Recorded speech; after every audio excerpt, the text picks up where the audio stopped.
Welcome to another spoon carving video from Ritual Woodcraft. Now this time we are talking tree to spoon. This is going to be a rather in-depth video because I've gotten a lot of questions about what goes on in between the scenes that I commonly show in my videos. People have expressed an interest in a more detailed explanation of what's going on. So I thought I'd take this opportunity to go all the way from the tree to the spoon, which means this video will be a little longer, but it'll have all the details that many of you have expressed an interest in seeing. Now this tree was a neighbor's tree. It was in their backyard and it was dead. It had been dead for years, so on one hand, that's good. It's been drying out. It's been curing, so to speak. On the other hand, it's also been attacked by insects, so this tree does have a problem with termites, but it's not that bad, and I think I'm going to find some really good wood in there. It's a very hard tree, and this was evident by the fact that it really dulled the blade on the chainsaw rather quickly, but it also had a beautiful grain. Hard wood with a beautiful grain. Sounds to me that it's perfect for spoons, whatever it is. Most likely it's some sort of ornamental or fruit-bearing tree. I cut into the limbs on the higher part of the tree first because I believe they were less likely to have the infestation of termites that worked from the ground up, and that was the case. As I get down here to the trunk, the damage from the termites and infestation is much greater. But up on these limbs in the higher part of the tree, there's plenty of good wood for spoons. So I was able to do a good deed for my neighbor, helping them to get rid of this dead tree, but at the same time, it really helped me out because I'm always looking for new wood to carve, especially now that I'm teaching spoon carving classes. I'm busy several days a week with guests who come over to experience what it's like to carve a spoon from a chunk of wood all the way to a refined and beautiful piece of functional art. If you're interested in this, you can check them out on Airbnb Experiences. In the Los Angeles, Pasadena, California area, I have an experience called You Can Carve a Beautiful Wood Spoon. So just search that title. You Can Carve a Beautiful Wood Spoon on the Airbnb Experiences page. And you can sign on for your own class. It's a pretty intimate experience because I limit the class to just 2 people, so I can give everyone the attention they deserve. And people are creating truly beautiful spoons, forks, spoonfuls, spatulas, and other utensils. It's remarkable. Some of these people have never worked with wood before in their lives. It just goes to show you that nature provides us so much beauty if we're just willing to look for it. Now this tree was rotted, and the roots were rotted, so it was easy to push over and then cut. So looking here at the bark and the wood and the branches, there were no leaves, of course. Maybe you know what kind of wood this is. If so, I'd like a comment left so I know what I'm working with. But I brought enough of it home to go to the bandsaw and mill, cut down to size, so to speak, some pieces for some beautiful wood spoons, and I really couldn't wait to get into it. To carve a spoon right away.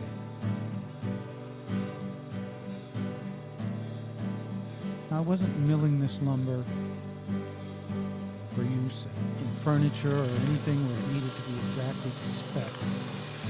Basically, I was just sectioning these logs into workable pieces, trying to save the grain and thickness or dimension that would be suitable for a variety of different spoons, ladles. You never know what someone wants to carve. In the classes that I teach, the students have been doing wonderful work, and they're making absolutely beautiful stuff. And the overall lesson is, if we work with nature, we will be rewarded richly. But if we fight nature, we're going to lose.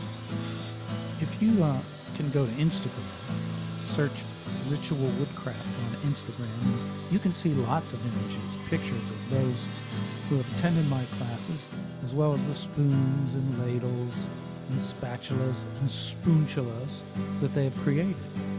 Those images are full of ideas and inspiration because they have really created, as I said, some beautiful implements.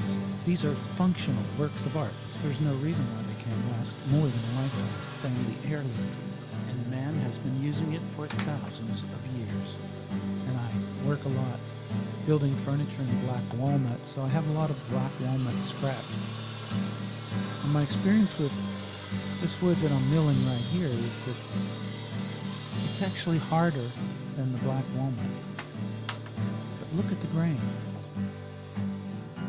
I'm not certain what I'm going to find inside this piece of wood. The exterior of this slab of wood, as it appears now, doesn't show any insect damage, but there are a few tiny holes that could be the entry point for some insects. So I'm sketching out a very vague layout for a spoon right here because I won't know anything about what's underneath the surface layer that I have here until I cut into it. I call my creations grain carved spoons because I like to consider the grain and follow it, letting nature design the spoon and bringing out as much of the inner beauty as I can. So this line that I'm scribing right now, this will be the profile of the bowl of the spoon, and it will gracefully follow the grain up to where the handle will be. And the first thing I do in spoon carving is to cut away this profile. So I'm going to define the line a little better with this Sharpie, and I'll take it to the bandsaw and cut away this piece of wood to see what's underneath. And we'll know right away if we have an insect infestation in this piece of wood that would prohibit us from carving a spoon.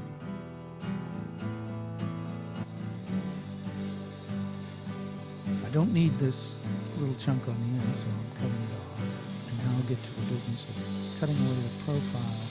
Right now this is all exploratory. You can see the hole here. That is an indication that insects got in there and did some damage pretty deep into the layers where we might be carving.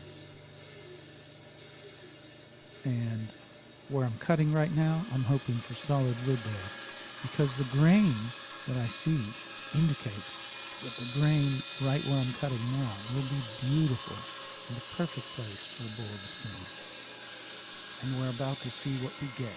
So this is our moment of truth. Well,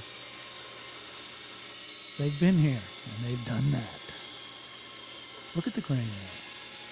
It's quite interesting. But you know, it's obvious right away that I'm not going to be using this piece of wood. And later today, I'll burn all these pieces that I've cut off that are infested. This is the same chunk of wood, and I've gone back to the drawing board, so to speak. And I've turned the wood over, and plan B is to try to carve a spoon on the other side of the wood, and hopefully we won't find any termites inside here. So the grain is really interesting. And again, we're already here cutting the profile down to where we will begin to carve the bowl of the spoon. And so we'll know right away if we have solid wood or if we have more insect damage. I'm really intrigued by the green of this wood and the colors. There's a variety of colors in it. And as I said earlier, I have no idea what kind of tree it is. Oh, look at that. Right there where I want to carve the bowl of the spoon, it's very interesting. Right where the grain circles around and then just sweeps off the end. And there really are no signs of insects in the bulk of this piece that I'll need to make a beautiful spoon. So now it's over to the workbench, and we'll get serious with the Sharpie about what we're going to draw now as far as how we want to carve the spoon. So I'm taking special note of this knot, and you can see the direction that it goes through the wood. It goes back towards the direction on the diagonal from the tip of the spoon back towards the handle. So I'm going to use that information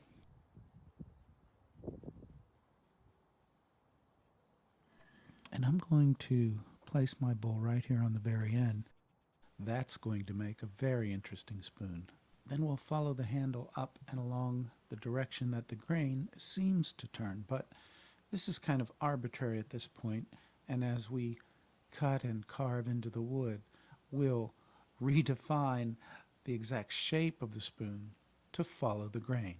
We're going to begin with the gouge, and so we're going to firmly secure this piece into the vise so that we can have both hands free, one for the mallet and one for the gouge. And you can see I'm using a 7/35 gouge to begin with because this is a rather large spoon, a serving spoon. I like to chisel around the perimeter first to define my entry into the bowl of the spoon. And I'm aware of the slope by which I'm going to cut into this wood, not too steeply at first, a gradual grade down in towards the bottom of the bowl. So I'll work around the perimeter, and then I'll follow behind and come in along those same original cuts and go a little further towards the middle. Now this, being a circular pattern, is presenting us with some unique problems. In other words, the grain is radiating out in different directions. You can see the wood is chipping and breaking. I would be very concerned about this if I was near the bottom of where I want to carve, but right now I'm just removing a lot of material. But it's breaking, and I can tell by the resistance as I strike my mallet that I'm fighting with the grain in all directions. So I'm going to a smaller gouge, the 7° 25 millimeter. With a smaller blade, this will cut through the wood a little easier and provide less resistance, because I don't want to have tear out deep into the wood beyond the depth that I wanted my bowl to be. This wood is so hard I can't even push the gouge through by hand. I need to continue and use the mallet. Now it seems I've made a rookie mistake here. I must have had a leg of the tripod resting against the bench, and so the camera shakes and wobbles with every strike of the mallet. So I hope you'll forgive me, and I hope it's not too distracting. I'm working in all directions, trying to find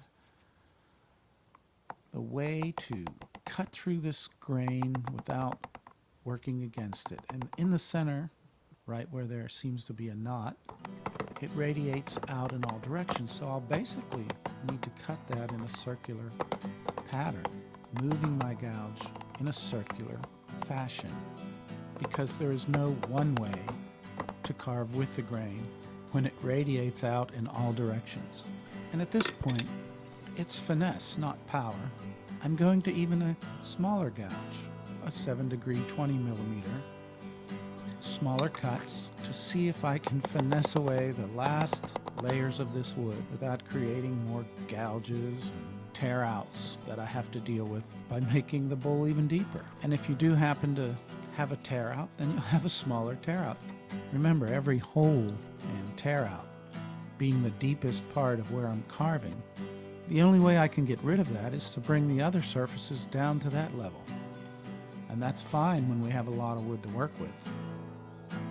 But as you can see right here, this grain wants to tear in almost every direction. And I still have enough wood to make this bowl deeper, but I really don't want to go that much deeper. So I'm going to try to finesse these last layers out without creating any additional tear out. And if I have to, I'll go on to a different carving tool. But I'm just taking very small shavings now, trying not to create any more problems for myself. And it's working pretty good. The grain is fantastic, and it's going to be an absolutely beautiful spoon. There's something so very satisfying about this part, pushing the blade through the wood, the carving noise, when you get that perfect shaving. So now I'm going to the scraper, known as a card scraper, and I have one that is shaped with many different curves, and it's actually perfect, just ideal for smoothing out the inside of the bowl of the spoon. To use a scraper, the secret is to find the best angle where your shavings come out clean and the surface remains smooth. Like any other carving tool, you need to work with the grain.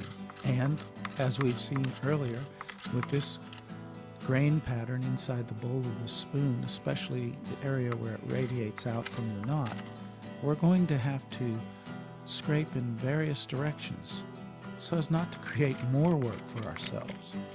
We want a smooth surface at this point, and a scraper is a perfect tool for that. You can get a surface that's as smooth as a 100 grit sandpaper or better, and this will save you a lot of work in the long run. The card scraper is a very formidable carving tool, and we'll use it throughout the process of finishing this spoon. And you can tell by the shavings that remain in the bowl when you're getting a nice cut. If your card scraper is properly sharpened, in other words, it has a good, even, straight burr, you're going to get nice shavings. Look at these. It's as though we're using a little curved plane inside the bowl of this spoon, and that's exactly what we're doing. It works along the same principle. And it works quickly.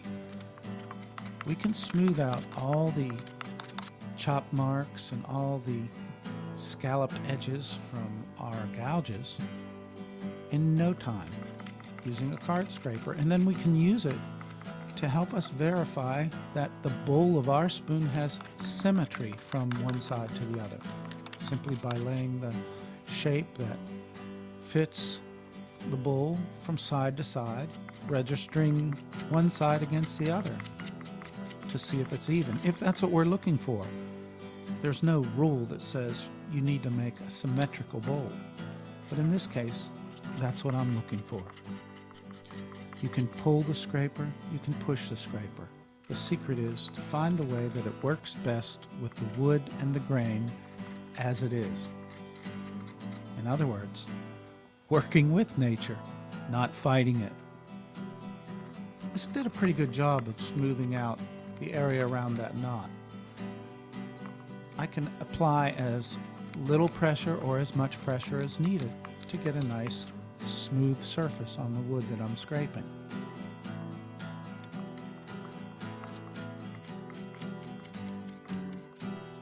Look at that. You're starting to see more and more of the grain as we get a finer surface on it, and it just gets more and more beautiful.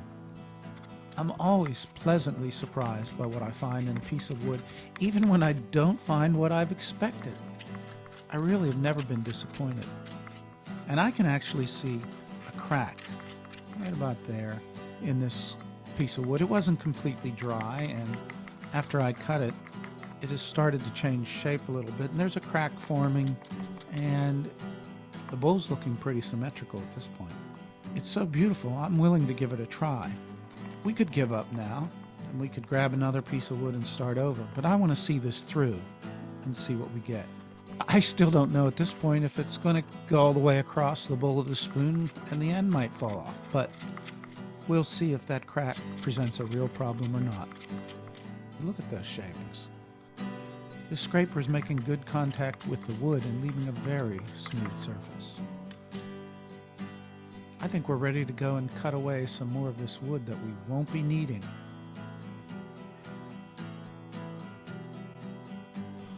So I'm getting serious again here now with the profile of the spoon. You can see this feature in the wood that is going to fall off as soon as we cut into it, but that's an area that we don't need, because remember, the bowl is going to be rounded and come in from the sides and the end in a round fashion.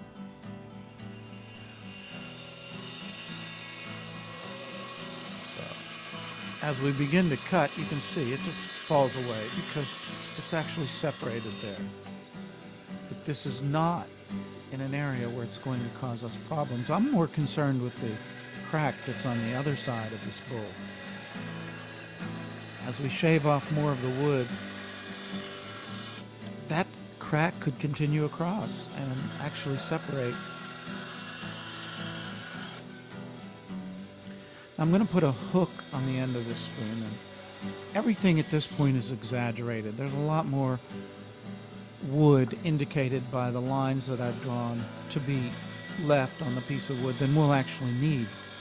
And the philosophy there is we can always shave off a little more wood, but it's really hard to add wood. So I always exaggerate the drawings and the width of the handle and so on, so that I can have a lot of wood to work with as I get further along and see what the grain is doing, so that I can follow the grain, listen to the wood. We listen to the wood when we're carving.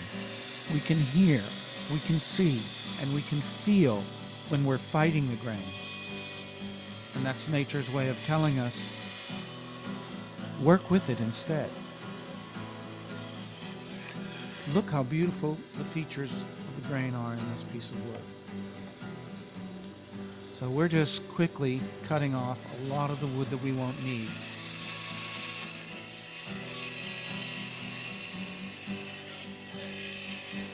I try to stay to the outside of my lines that indicate what I think I'll need, so that I can make a more refined shape, carving or sanding, than is possible with this bandsaw. Right now I have a 3/4 inch resaw blade on it, and it's a pretty violent act cutting through the delicate parts of this spoon with a blade that large on it. But all this wood I'm removing now, this is so much faster than carving it away or shaving it away or sanding it away. And we're making great progress. It's starting to look like a spoon. We're starting to see the spoon. Sure, it looks like a caveman spoon right now, but before long, it'll be a delicate piece of art. Delicate, but strong and practical and very useful and very, very beautiful. That's one promise nature always keeps. It gives us beautiful things if we're willing to listen to it and work with it. I'm cutting off the diagonals here because this handle's going to be round in the end, and we'll cut in such a way that the profile on the end of the spoon up by the bowl will be round, so I'm going to shave off these edges. Now look, we can see a lot more of what this spoon's going to look like right now. And on the very end of the handle, you'll start to see in the profile there a diamond shape come into being, because I work with that shape to help me realize a symmetry and an evenness to how much wood I'm shaving off of one side as opposed to the other. When that diamond is geometrically close to regular, and when the ridges run right down the middle of the handle of the spoon, so you can see the diamond shape there.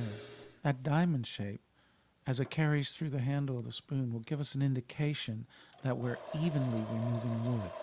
And now onto the belt sander, and I have a 60 grit belt on the sander, and that removes a lot of wood fast. We're going to use it to further sculpt the shape of the spoon and save us more time with the scraper later on and when it comes to hand sanding.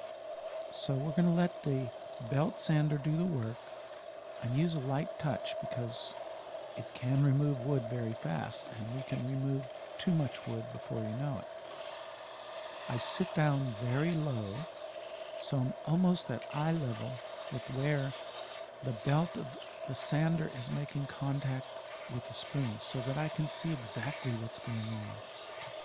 And I have to be cognizant of the direction that the belt is moving and work with that direction. If I catch an edge going against that direction, it could throw the spoon across the work area and break it, and it's dangerous.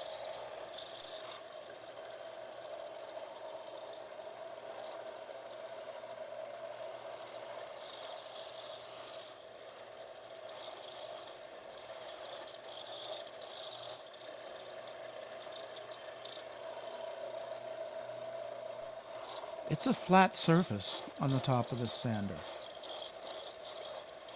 It's a piece of steel under there, and if I were to hold any part of the spoon against that flat surface in one place for too long, I'd have a flat area on the spoon. And I want the spoon round. So my motto is rock and roll. And on the handle, it's better to take these long, even strokes, working down the length of the handle so that you don't create a ripple effect. And I'm continually surveying the spoon and the progress that we're making by looking at it from end to end. This allows me to see all the mistakes, all the unevenness, and at the same time, it allows me to see if I'm getting the desired shape that I'm looking for. Working with a machine that can remove wood this fast, it's finesse that counts. It's not about how fast you can do it and how hard you can press this wood against the revolving belt of the sander. It's about a very controlled touch.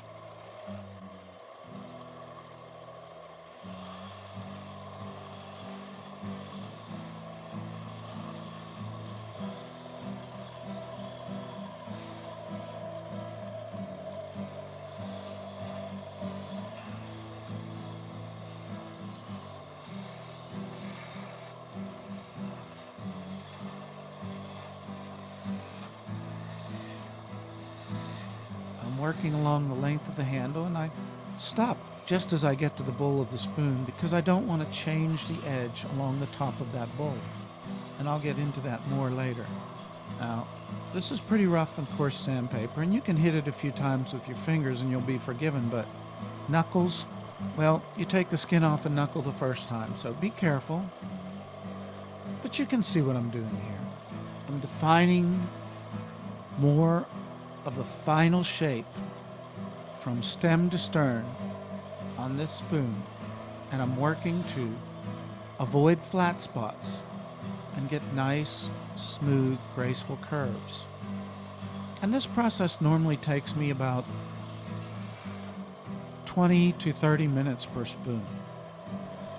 Be aware of where your fingers are. It's easy to concentrate so much on what you're doing that you forget a fingertip or a knuckle, and believe me, you'll be reminded of it very fast. It's shaping up nicely.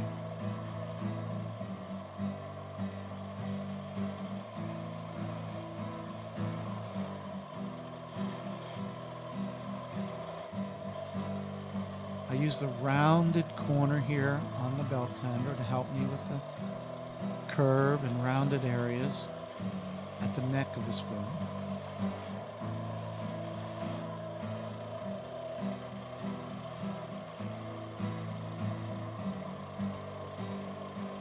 And then I rock and roll it here to get a smooth contour on the bottom of the bowl. I'm trying to remove the bulk of the wood that I want, keeping in mind the ability of this belt sander to remove a lot of wood fast.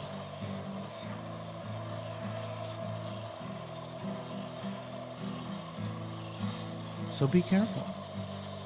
Be comfortable with your tools, know how to work with them, understand the dangers, and work safely.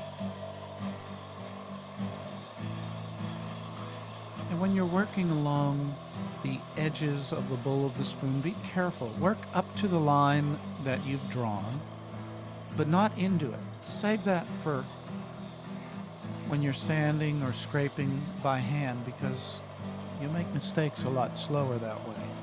Here you can quickly do something that'll change the profile and cause the edge of your bowl to have a scoop mark in it or a slope in the wrong direction.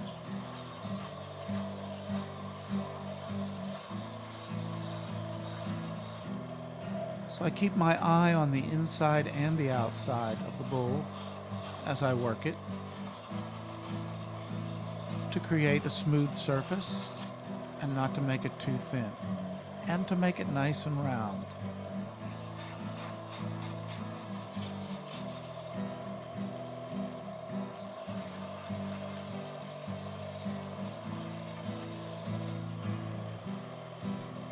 And I'm continually rocking this spoon, being aware not to rock my fingertips right into the sanding belt.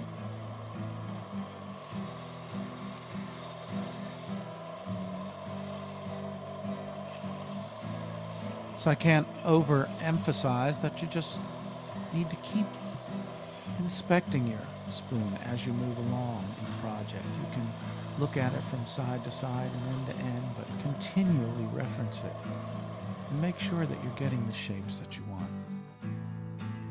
And so we're on to the workbench again. And we're going to move on to the scrapers again. Now you can see I have a mat on my workbench. Wood's very slippery against wood, but this mat bites and helps me hold the spoon steady while I scrape it. You know what it is? It's a piece of an old yoga mat. Now the scraper, as we've discussed earlier, is a very formidable carving tool. And look at the shavings that I'm getting now as I scrape the handle of the spoon down into the bowl. And you can also see the crack that developed in the bowl of the spoon, and it's pretty significant. It's also getting stressed by the pressure that I apply to it when I'm scraping, so I'm going to be very careful. I don't want it to extend all the way across the bowl and fall off. Well, I'm hoping that I'll be able to glue this crack, and it'll be apparent, but it will not be structurally a problem for the spoon, and the spoon will be totally functional.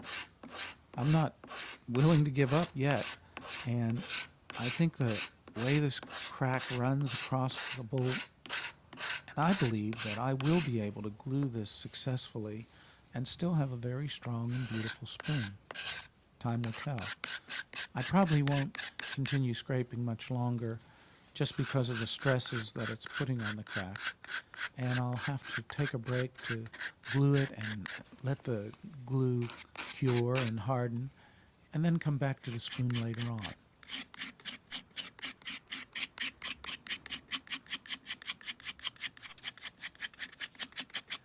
But look at the shavings. A nice, consistent shavings. And the square scraper is perfect even on the rounded areas of the spoon, because you can simply revolve the spoon while you're scraping and create nice, smooth curves on the handle and on the bowl. And you can see as I shape the handle, I'm using the ridge down the middle to help me achieve symmetry. This lets me know when I have as much wood removed from one side as the other, because if that line's down the middle, I'm close to being very even.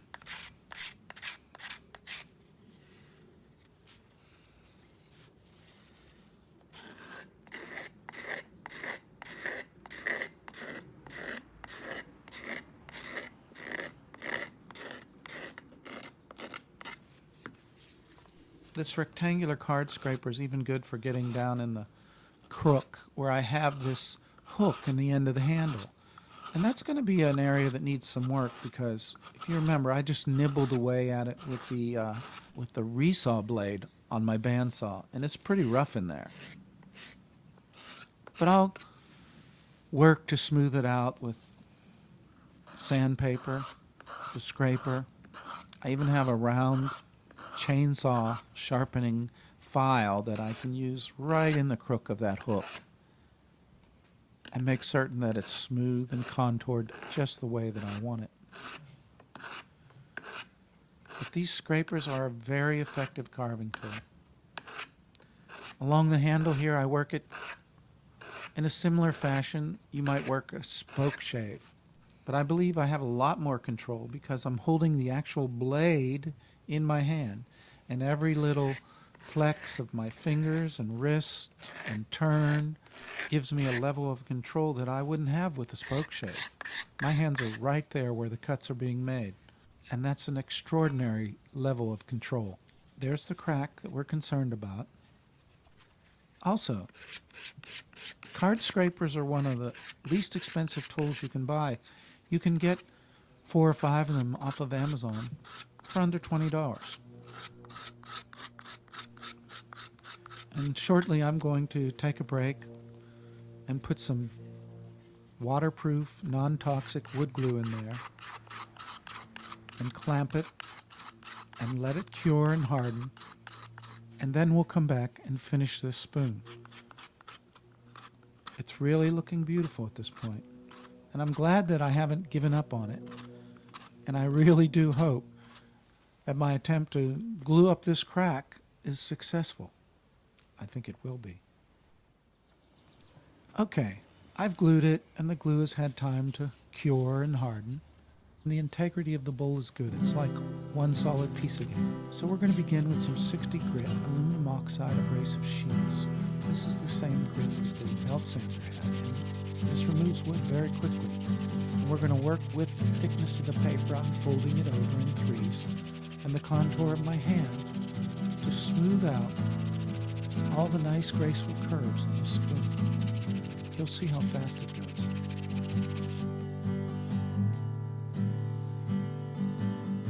Now the curve in the palm of your hand with the sandpaper is perfect for getting a nice round shape on the bottom of the bowl of the spoon. And as I sand, I'm rolling it from side to side, and this allows me to go over the pointy ridges that we've created in trying to find the symmetry, and it helps to round them off. You can leave them as sharp or as round as you want. And just like when you were using the belt sander, keep inspecting your work. Keep checking the profile from end to end and side to side to make sure that you're getting the curves and shapes that you wanted. And we're going to move on now to 120 grit sandpaper. 120 grit is still removing a lot of material, but it's a fine enough grit that we can work on the edges without fear of creating any chips or gouges that are too deep. And of course, you're seeing these videos at twice the normal speed. I really wish I could work this fast. Sometimes this part of refining the spoon using the scrapers and the sandpaper all the way down to 220, 320, or even 600 grit can take a long time. I've spent up to an hour refining a spoon at this point, but it's always been worth it. The harder the wood, the smoother the surface you can get, till it's almost like glass. And it just feels wonderful in your hand. This is the point where we want to refine all the shapes and curves. And this is the point where we don't want to create problems. We want to resolve problems.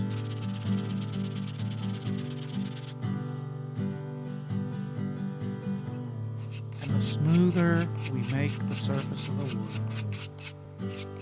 the more grain and features and detail of this wood becomes apparent. And to me, it only gets more and more beautiful.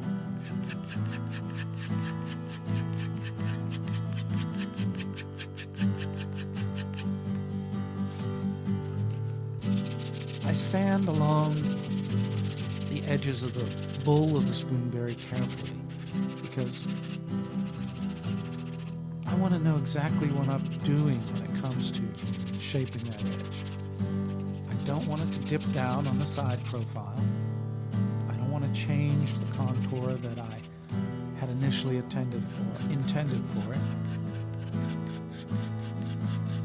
So I'm very delicate along the edges of the spoon, and I'll work with that later on when I'm working with grits above 180 grit.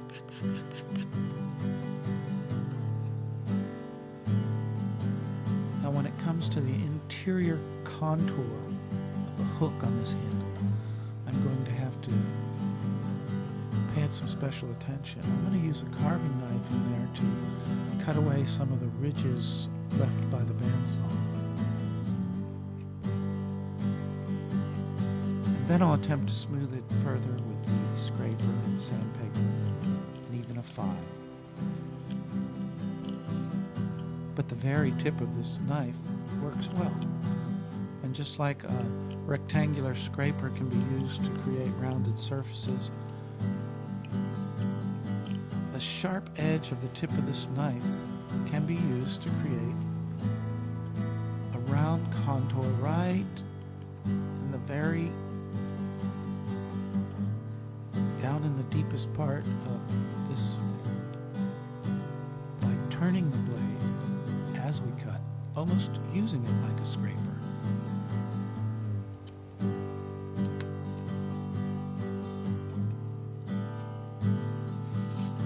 Everything's starting to shape up very nicely though. Now we're back here to 120 grit, and I'm trying to fold it to work it down into the bottom contour of that hook. It's pretty tight. So I'll crease it a little bit more,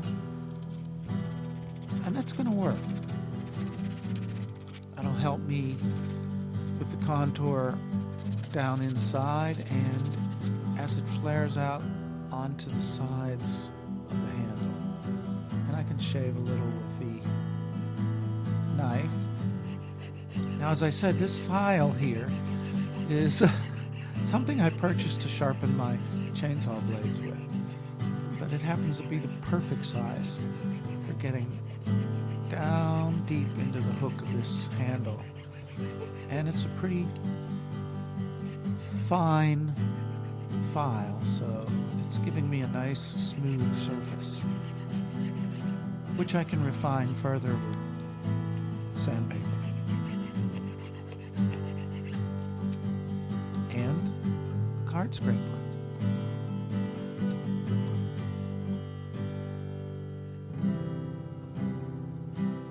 There's one ridge there that remains left from the blade of the bandsaw that I need to get rid of. So now we're at 180 grit. It's still removing wood, but not so much that I'm afraid to work on the finer edges. I want to pay a lot of attention into the bowl of the spoon, pressing with my fingertips to sand in the bowl, but not allowing the paper to apply too much pressure to the outer rim, those tiny edges, because I don't want to change the shape of those. And now we're really starting to see the graceful curves and the beautiful shape of the spoon. And this is the time that we pay special and close attention to those curves and refine them in just the way that we want them to be. And again, it's your spoon. You shape it however you want. I'm working with the contours and curves that I see in the grain because I'm making an attempt to follow the grain of this wood and create a spoon that nature has designed. I just think nature's a better artist than I am.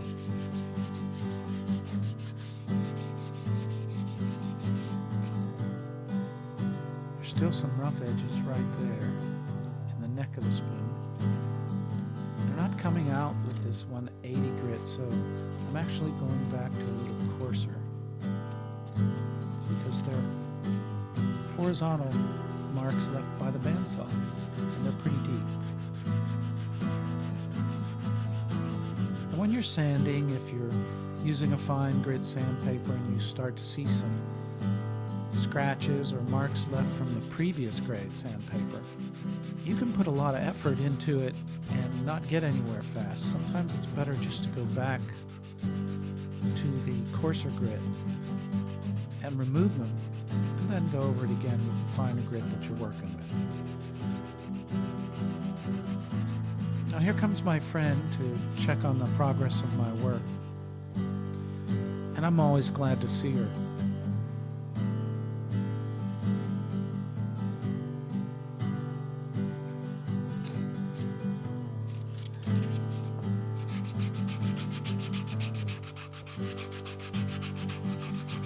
And we're getting pretty close, but we still have a ways to go. But at this point, it's all about refining everything. Maybe less material removal and more refined shaping and even polishing. And as we do refine the sanding and get to finer and finer grits, more and more of the details in the grain and the features of this wood become apparent to us. And this is inspiring as you work towards the end of your project. All you can see is more and more beauty. And I'm always excited. I can't wait to get to the point where we can put some oil on this spoon and just be amazed when all the detail of the grain and the color and the features of the wood comes out. Right there in that curve from the handle to the bowl, you can see it wasn't so graceful as I'm looking for. There's a little flat area. And I'm going to resort to a coarser grade of sandpaper, roll it around my fingertips, and attack that area specifically. I'm going to remove material in a very controlled way to develop that curve as perfectly and as graceful as I want. I'm back to 120 grit sandpaper here. I'm using the curve that the thickness of the paper and the rounded edges of my hand and fingers provide. And then I'm going back through the finer grits, and you'll see it works perfectly. Look how smooth that contour is now.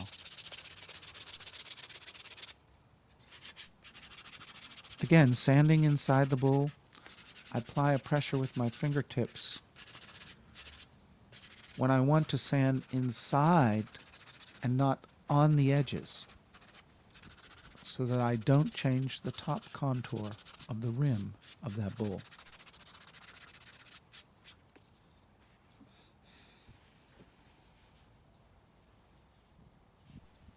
You can see the crack, but it's solid. It's always going to be a visual feature, but it's not going to be a structural problem. Now we're at 220 grit sandpaper, and it's more about polishing now.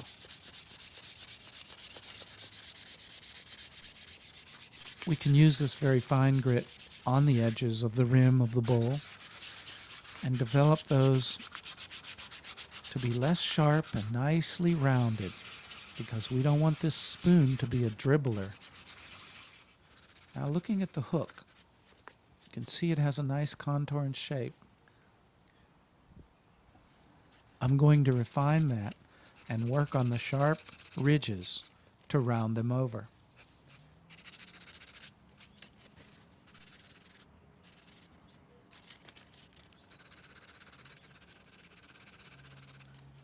I want to refine this hook so that it's useful for hanging the spoon up or simply hanging it on the edge of a pot.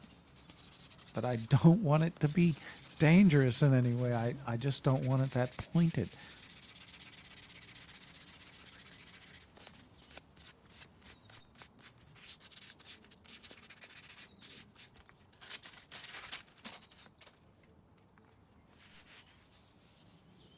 Now we're polishing the inside of the bowl with the spoon.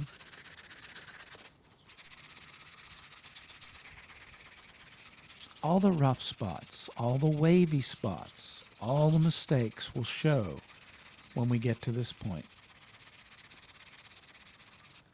And they'll show up even more once we have the oil on the spoon, because the reflective nature, the way it plays with the light, will show any unevenness or ripples or bumps. So we want to make sure we have it all smoothed out at this point. And if you run your fingers along the inside of the bowl, you'll feel things that you can't even see. That's the way people who do body work on automobiles check the smoothness of a surface. They run their fingers along it, and they can feel if there's a ridge or a valley, a bump or a depression. But look at that. It's turned out to be a very beautiful spoon. I'm so happy we didn't give up on it because of the crack in the bowl.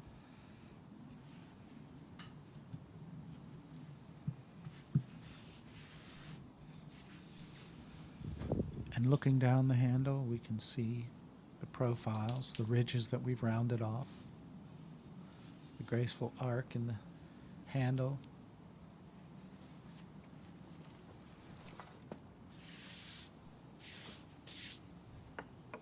And it's very satisfying. Look at the grain in the bowl, look at the grain on the handle, the circular patterns. I'm going to add a little oil. This is carnauba wax, mineral oil, and beeswax. And like magic, all the grain and detail and beautiful color in this wood comes out. You can use any type of oil that is edible, that is food safe, and that won't go rancid. I've oiled spoons with coconut oil, bacon fat, mineral oil, walnut oil, almond oil. Coconut oil works very well because it's a high heat oil. It won't go rancid and it won't add an undesirable taste to your food. These oils will be absorbed into the wood, and you'll need to recoat every so often. And just like a good frying pan or a wok, this will be seasoned with use, and the natural oils and greases from foods will help to seal it and preserve it. And the best thing that you can do for the care and feeding of your spoon is to keep it oiled. This crack will always be a feature in the spoon, but I don't think it will ever be a problem. That's one absolutely beautiful spoon.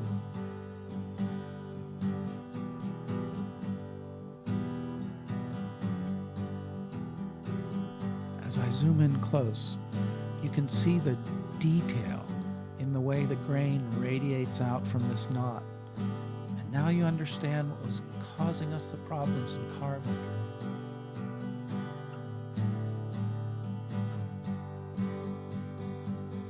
But the minutia of detail in this wood is extraordinary. You can see how I ended the handle just along the lines of the grain. Nature was telling me how to shape this spoon. Right down into the hook.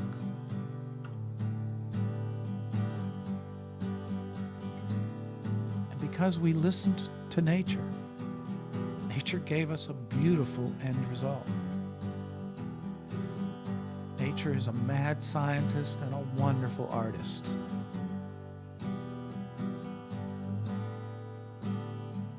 The closer we look, the more detail we see. The linear grain along the length of this handle will make it strong and durable. The circular grains make it extraordinarily beautiful.